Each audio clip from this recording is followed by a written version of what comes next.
मंडळाला माहीत नाही त्यांच्या डोक्यात काय आहे, त्यांची योजना काय आहे. 2 महिन्यानंतर होणाऱ्या विधानसभेच्या निवडणुकीची खूप तयारी ते करतायत. त्यांच्या यात्रा सुरू आहेत, गावोगाव ते लोकांशी संवाद साधत आहेत. लोकसभेच्या अनुभवातून काही गणितं त्यांनी केली असली तर ते मला माहीत नाही. शरद पवार गटाकडून योगेंद्र पवार बारामतीतून निवडणूक लढणार, त्याच्यामुळे त्याच्या तोडीला तोड म्हणून जय पवार असं आपण आता अचलपूरमध्ये आहोत.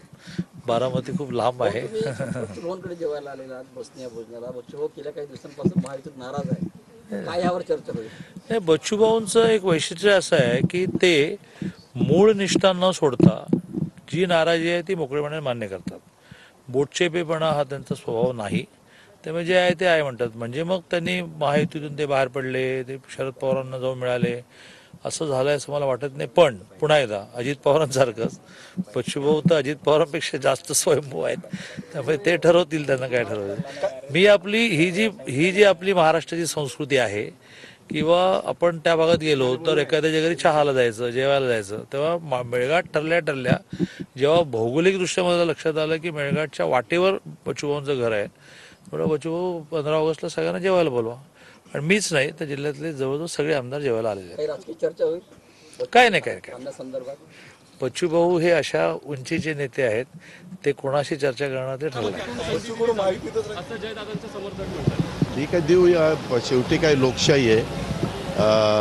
मला तर फार काही त्याच्यामध्ये रस नाही आहे, कारण मी 7-8 निवडणुका केलेल्या आहेत.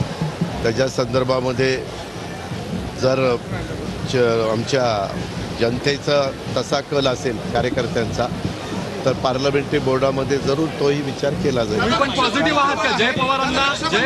पार्लमेंटरी बोर्ड आणि त्या भागातले कार्यकर्ते जे काही मागणी करतील ते करायला आम्ही तयार आहोत. जय पवारांना बारामतीतून संधी दिली जावी असं जयदादांचं समर्थन म्हणतात. ठीक आहे, देऊया.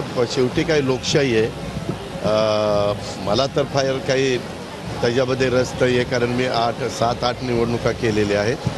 त्याच्या संदर्भामध्ये जर आमच्या जनतेचा तसा कल असेल कार्यकर्त्यांचा, तर पार्लमेंटरी बोर्डामध्ये जरूर तोही विचार केला जाईल. पार्लमेंटरी बोर्ड आणि त्या भागातले कार्यकर्ते जे काही मागणी करतील ते करायला आम्ही तयार आहोत.